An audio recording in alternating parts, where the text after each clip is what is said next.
Hello, everyone, and welcome. Thank you for joining us for another weekly walk. So today is Wednesday, August 16th. My name is Carla, and on today's weekly walk, we will be taking a dive. We'll be diving into the story of swimming in Central Park. And what better subject to talk about than swimming, since we've been experiencing some pretty warm days. Both here in New York City and Central Park and many other places across the US and the world. We've been experiencing some pretty hot summer days. So we are going to cool off with a discussion of swimming. So as always, let's quickly review the features that you can use on Zoom during our weekly walk today. So you can use the chat feature to say hello and share information about yourself. You'll find that along the bottom. And then please use the Q&A feature if you have any questions, and my colleague Jose will be on the back end to answer any questions you might have.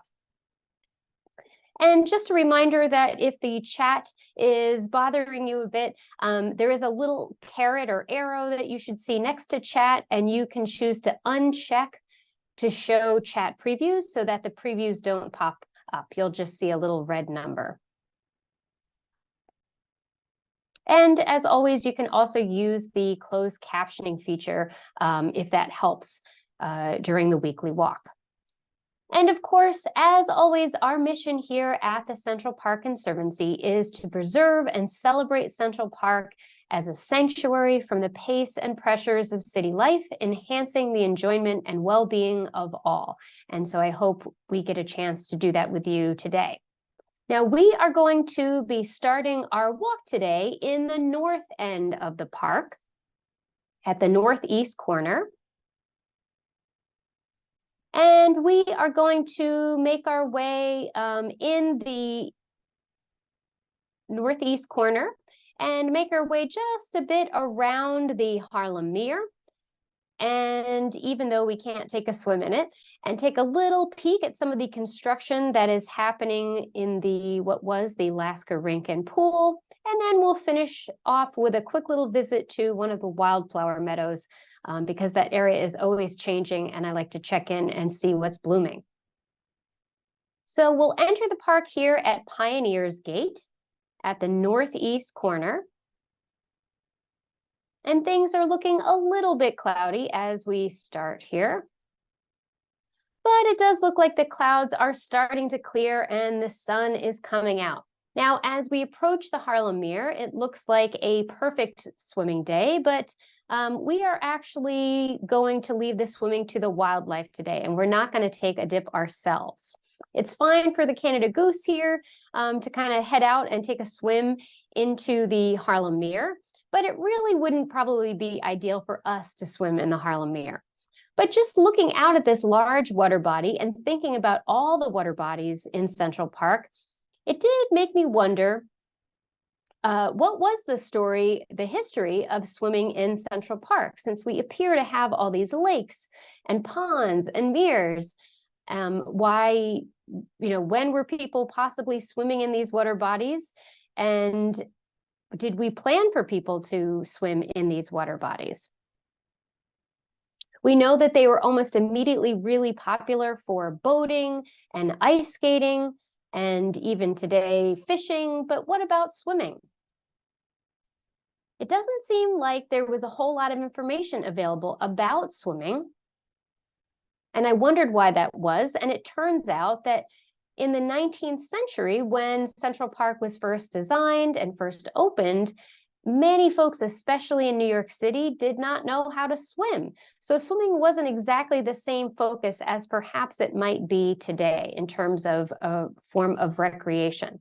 The water bodies are very inviting, but there was, of course, some swimming. Many folks did know how to swim in the 19th century. Not everyone was without that knowledge. And there was actually something, a tradition known as launching day that started in the very early 1800s. And it was usually observed on the first Friday in August. And this is when mostly young boys, but probably some others as well, were launched into the waters around the city. So they were just pushed into the waters, whether that was the East River or other waters around Manhattan and Brooklyn. They were just pushed in, clothes and all, and you just hoped that your friend knew how to swim. But many folks, unfortunately, did not know how to swim. Some folks reported that this was how they learned how to swim during the 19th century. But sadly, because so many people did not know how to swim, the news was always filled with very sad tales of folks not surviving launching day because they didn't know how to swim. In fact, throughout the late 19th and early 20th century, the New York Times is filled with many examples of letters to the editor and opinion pieces and other articles where folks are advocating for requiring the teaching of swimming, as that being a requirement for graduation, or other ways to try to teach folks how to learn how to swim, because drowning was such an issue, especially in New York City, because so many folks did not know how to swim. But, you know, some folks, there were other ways to beat the heat if you didn't know how to swim. So some folks actually, you know, would sleep outside. So heat, even though we talk about the climate crisis that we're in right now, and that it is quite warm today, things got pretty hot even in the mid-19th century. On July 4th, 1872, very sadly, there were 100 city residents reported who had died due to the heat wave that they were experiencing at that time. So many folks did have to find a way to cool off, and one way was by sleeping outdoors. So even if they couldn't swim in Central Park, many folks would go to places like Central Park to sleep outdoors. In fact, in 1923, Mayor Hyland declared that all city parks must allow outdoor sleeping, but I'm not sure that that declaration still stands today. But as we can see from this really funny picture, we can see that folks also cooled off in the water. Now, launching day that we were talking about a moment ago doesn't sound like a very safe way to experience the water. So another practice at the time, starting in the 1800s, about the 1870s probably, they started to construct floating baths in some of those same waters where people were being pushed in. So on the Hudson and the East River, they would construct these more shallow, enclosed floating baths as a safer way to experience the waters around the city.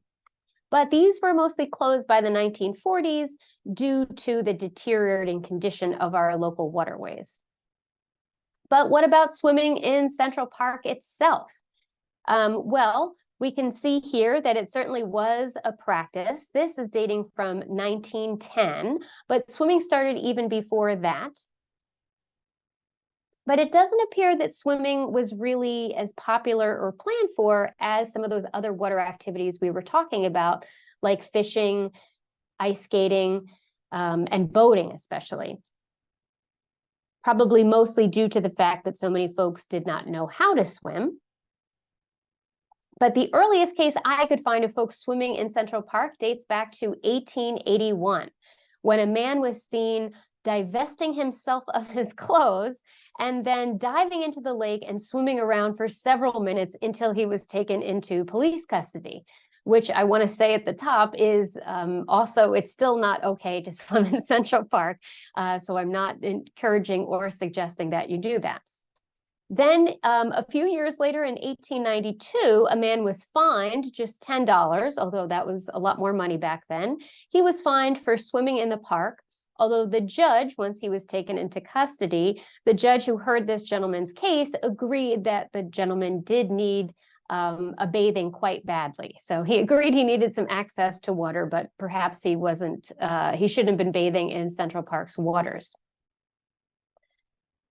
And as early as the 1890s, people were already starting to sort of worry about the health of Central Park's waters. Some folks believed that they spread malaria, and they complained about the odor in the water, but they actually did an analysis at that time in the late 1890s, around that time, and they found that the waters were actually technically in pretty good condition. And they didn't really show much evidence of any serious contamination, like serious bacteria. But they mostly may have had some smells due to naturally decomposing vegetation and some sort of pond or water scum in some areas. But as we can see from this funny picture, the water was fine for these kids in 1910. Now, this picture is labeled the old swimming hole. It's hard to tell what water body this is in Central Park. My guess is that this is the lake. This kind of looks like the rock next to Hearn's Head, but there are some other areas that this could be. So if you think you have an idea, feel free to put it in the chat. But there were some moments of sanctioned swimming in Central Park also. Here we see the winner of the fancy dive during a Central Park swimming carnival that was held in July of 1931. This was Miss Georgia Coleman, who went on to be an Olympic diver and a very celebrated American Olympian and diving expert. At this time in 1931, a 55-yard course had been created in the lake. And that is what I guess she is experiencing there, diving in. To me, I didn't think that the lake was actually deep enough for you to safely dive in, but perhaps they had arranged for that ahead of time. And then starting in the 1960s, I guess, also being near the Central Park Lake, apparently you could also take a dip in Bethesda Fountain if you were a dog. But elsewhere in the city, for humans, the waters around Manhattan and Brooklyn were starting to be deemed too contaminated for safe swimming. So by the 1930s, the WPA had constructed 11 pools, but they hadn't constructed one in Central Park at that time, although that was some folks' suggestion for what to do with the area that had been the receiving reservoir in Central Park, where today we have the Great Lawn. After 1936, there weren't many pools constructed in New York City until the 1970s, but with one notable exception. Of course, the Lasker rink and swimming pool in Central Park. In 1966, that is when this officially opened, although I don't think there was any swimming until at least possibly 1968. But this was built, the Lasker Rink and Swimming Pool, was built in part with help from money donated by Lula Lasker's estate. She donated $600,000 to help build the Lasker Rink. And Lula Lasker had been a founder and a longtime chairperson of the Citizens Housing and Planning Council of New York. Here we see folks enjoying Lasker Pool not too many years ago in 2019. And I'm curious if anyone here has gone swimming in Lasker Rink before. And this is as good a time as any to launch our poll. So let us know where you go swimming in New York City, or if you don't live in the city, you can let us know that too, and tell us in the chat some of the places that you swim in your area. So do you like to go swimming in one of our public city swimming pools? All over the city, there are 5 boroughs of many, many swimming pools. McCarran Pool, the pool up at Riverbank State Park, Lasker Pool in Central Park, until just recently, of course. Or maybe you go swimming at the ocean at Coney Island or the Rockaways or many, many other beaches, Orchard Beach. There's many beaches all around our New York City area, Jones Beach. Or maybe you are lucky enough to have a pool in your building, or you are lucky enough to have a yard and you actually have a pool in your yard. Or maybe you go swimming outside of the city, or let us know if maybe you don't go swimming at all and you would rather look at the water than get into it.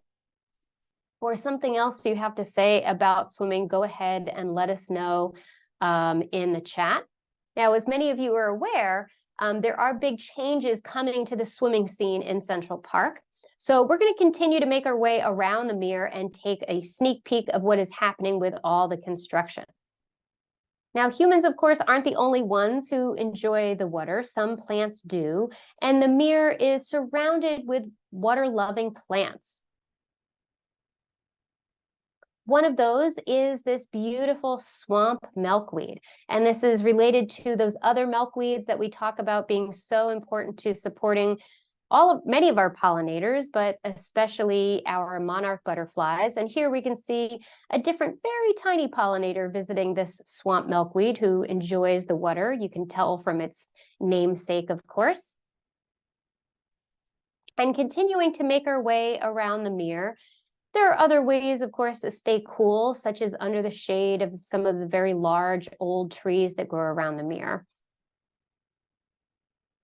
And here we get another glimpse across the water and our first glimpse of the Dana Center. And also we see some little orange in the distance, letting us know where the construction is happening across the water there.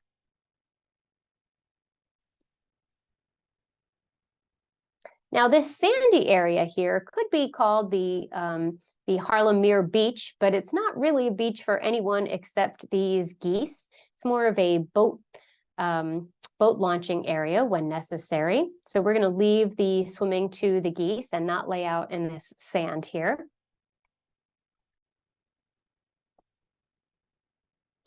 And we see a few of the goose's fellow bathing beauties waiting on the lawn, perhaps waiting to get into the water themselves.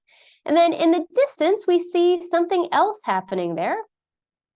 Let's take a closer look. It's going to be a little blurry, but it looks like there is a wedding in progress and the bride was just about to throw her bouquet. Unfortunately, I was not able to catch it, nor were any of these other geese on the shore with me. But hopefully things go swimmingly for the new couple. Now, making our way around the Mere, here's another really nice place to sit and relax. Some people fish here or just sit and have their lunch here or talk on the phone here. And it looks like a way that you could just step down the steps and get right into the water. But again, remember, we don't go swimming in the Harlem Mere. And let's see where you folks do go swimming. It looks like most of you don't like to go swimming. So I guess swimming continues not to be our most popular recreation. Most of you prefer to look at the water rather than get in it. And that's good because that is what we're going to do today, is just look at the water and not get into it. But some of you go swimming in our city pools, but I'm sorry to see not many of you. It's definitely a really great form of exercise. So think about it. It's very supportive to your joints. And that is why they offer so much swimming in the city, although we could use some more city lifeguards. And let's see, it looks like about a quarter of you go swimming outside of the city. And less than 20% of you go to any of the beaches in the New York City area. That's too bad. So many of them are accessible by public transportation or some of the new ferry services. So definitely something to check out, some of the beaches in our area. But we do have lots of, as someone mentions, we have lots to offer for low-cost swimming in the city. But you can also visit places outside of the city like Long Beach Island. That is a great suggestion. And other places along Long Island as well. Great. Let's keep making our way around the Mere as we look at the water and we don't get in it. And making our way along the path, we see a little bit more construction because, of course, we're also still renovating the conservatory garden next to us. But we are going to make a right here and head down the path. And the path is inviting, but this sign is a little less than inviting, letting us know that there is no outlet. The path will be closed ahead. But you know what? Even if we have to double back, I love this walk along the Mere so much that I think we should go for it anyways and see how far we can get. And I think some of the views really make it worth it. There's so many great places to sit here. And when I was visiting to take these photographs, right across the water, you can sort of see outside of the Dana Center, there was a group playing some traditional music from Puerto Rico, which reminded me of the ongoing Harlem Performance Festival that I believe Jose has shared a link in the chat. Because we have an ongoing Harlem Summer Festival with things to get you moving on Saturdays, and then music and dance performances on Sundays. I don't believe this performance I caught was even part of that festival. It was just one of the many community celebrations in the area that happen near the Harlem Meer. But the music was great. And it was really pleasant to sit on the bench in the shade and enjoy that water coming, that music coming to me across the water. Now, if you are going to sit on the water and maybe hold a fishing pole while you're sitting there relaxing, remember to be really careful with your fishing line, because fishing line can get caught on our other swimming friends, such as turtles and fish and ducks and geese. In fact, just this past spring, I helped to rescue a turtle who had got caught in some fishing line. That was at Alley Pond Park in Queens, not in Central Park, but it is an issue in many of our city parks, unfortunately. So if you are a fisher, please be careful with your fishing line and be sure to put it in these kinds of locations meant for your fishing line to recycle it. And here's a closer look at the quaint little Dana Center and that performance that was happening there on the water. And here we see another swimmer. So the Mere is not for our swimming, but it is great for folks like this turtle who is trying to make his way perhaps closer to the music that is happening outside of the Dana Center. And I couldn't tell, but most of our turtles are, of course, red-eared sliders. Those are the most common turtles in Central Park, and they are the most common turtles that are pets. And so you do see a lot of turtles in Central Park and other city park waterways where people have released their pet turtles because they couldn't care for them. I couldn't find a hard date of when this started, but it does appear that these turtles were popular as pets as early as the 30s and 40s, and you even start to see ads dating to back then for selling these kinds of turtles. And sometimes they even sent turtles to people in the mail. So, you know, I just imagine being a turtle that somehow survived being mailed to a child and then ending my days in the Harlem Mere, I think would be a much pleasanter way to spend my days, spend my time in the waters of the Harlem Mere, having survived something like the postal system. Also enjoying the water and the shore are these gorgeous cattails, some more water-loving plants along the shore here. And this sign reminds us another good reason not to get into the water and swim for ourselves are because of those harmful algae blooms, which sometimes can be an issue in all city park waterways due to increasing temperatures and nutrients like phosphorus and nitrogen in the water runoff that can get into waterways. But the Conservancy actually checks for this. We have a team that is monitoring harmful algae blooms on about a biweekly basis, May through October. And here we see some more water-loving plants, the big fluffy pink heads of Joe Pyeweed on the shore here. But now we have reached the end of the path. We see a construction fence, so we will have to turn back. But the views are quite nice on the path, making it worth making our way down here. And I see a lamppost ahead of us. Now, I know that you are aware that our lampposts are known for helping people find their way in the park if you should get lost, that those 4 numbers that you see on our lampposts can indicate what your closest cross street is and whether you're on the east or west side of the park. But this lamppost is really doing overtime for its wayfinding skills, and it's actually pointing out some landmarks, telling us we can turn to our right for the forts, or we can head that way for Conservatory Garden. And we are going to head in the direction of the forts. We're going to make our way up these steps and down this path that is just loaded with greenery. Sometimes in the summer, it feels like the park is just exploding in green growth. And we see another construction fence. So here we are standing with the fort known as Nutter's Battery, named for Valentine Nutter. That is just on our right here. But let's get a little bit closer to the fence. And if you have spent any time in Central Park in the northern area of the park in the past year or so, you have probably seen one of these signs letting you know about all of the exciting changes coming to the swimming pool and the skating rink and the brand new Harlemere Community Center. So you can definitely check this out on the Conservancy website. And helping to spread the word was this juvenile mockingbird sitting on the top of the fence, loudly proclaiming something that I think had to do with the new Harlemere Community Center. But let's take a peek through the fence. So I climbed up, we can climb up on the rocks of the Nutter's Battery and get a better look through the fence and sort of over the fence. And you can see they have actually made quite a bit of progress. So some of these features are slated to open in 2024, and for how quickly they're moving and how much we see developing, it feels like there's a really good chance they will be right on schedule. So perhaps when we offer this next week, we can actually get in the water itself.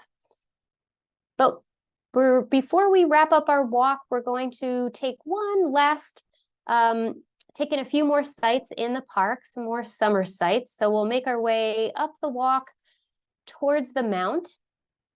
And Fort Clinton is just on our left here, and McGowan's Pass is not far away. But we're going to head to a different fort, so we will safely cross the drive here and make our way up this shaded path. It's a little steep. And we will pass through Fort Fish, which to me is the perfect fort to visit on a weekly walk that is all about swimming. It's the only one that seems to be on theme here. And we can see that a local cyclist has taken a restful moment to sit and contemplate the importance of Andrew Haswell Green. We talk about him quite a bit, so I'm not going to delve into the importance of Andrew Haswell Green right now, but here is his memorial bench. But we are going to keep moving down the shaded path to the wildflower meadow to see what things are blooming before we end our walk today together. And here we see some beautiful wildflowers against the blue skies and some of our milkweed that has already finished flowering, and it's starting to create its really large, strange looking seed pods that will be even more interesting in the fall time, with some more flowers in the background. And it's just a sea of blue sky with clouds floating on the blue sky and dragonflies and butterflies floating on the summer breeze. So even though we didn't get in the water, I definitely feel a little cooler and a little more relaxed after this walk through the park with you all. So thank you for joining me on this walk today. And we took quite an epic walk, entering in at Pioneers Gate, making our way through about half of the Harlemere, looking at some of the construction that is happening for the Harlemere Center and the rink and the pool that is coming. And those last few glances at one of our wildflower meadows in the north of the park. Now, there are, of course, other things to dive into with us. So if you'd like to dive into the movies that have been filmed in Central Park, this is a really cool way to take a walk through the park and look at the beautiful scenery through the eyes of a director or with cinematic thinking. So join us for our new Movies in Central Park tour coming up on Sunday, August 20th. At 3 p.m. and Thursday, August 31st at 10 a.m. And Jose will provide a link in the chat to that tour. And with that, I want to thank all of you for joining me again on this weekly walk. It's always a pleasure to enjoy the park with you. And so until next week, on behalf of all of us here at the Conservancy, we hope you stay safe. Please be well, and we look forward to seeing you again soon, whether it's in the park or online. But thank you, everyone.